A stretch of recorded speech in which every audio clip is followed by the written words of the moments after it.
E da Omicron?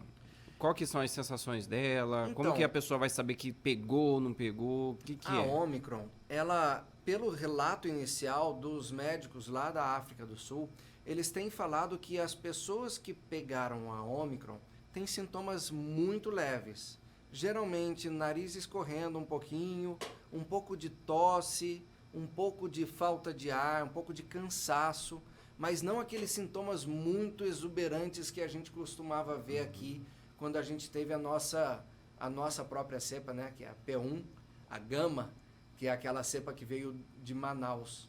A cepa que veio de Manaus, do Amazonas, ela era muito forte. As pessoas tinham muitos sintomas logo desde o início, as pessoas inflamavam muito. Então a gente, aqui no Brasil, a gente foi devastado pela Omicron, pela P1, pela Gama, lá em fevereiro, março, abril, maio desse ano. A primeira onda, vamos, né, pro pessoal entender.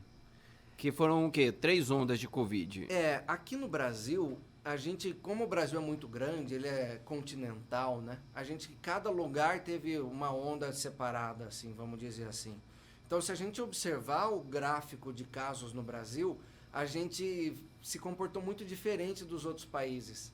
Se você olhar o gráfico de casos em qualquer país da Europa, Holanda, Reino Unido, Alemanha, você tem um gráfico bem importante de uma onda que abaixa, depois tem outra onda que abaixa bastante e depois tem outra onda.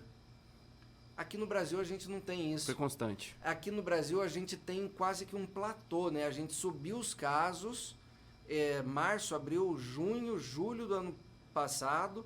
Esses casos foram se mantendo retos com uma tendência de queda em novembro do ano passado.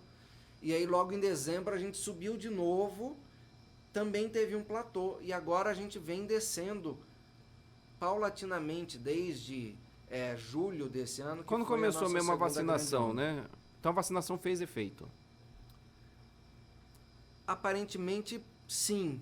É difícil a gente dizer. Tem alguns estudos mostrando que em alguns lugares a vacinação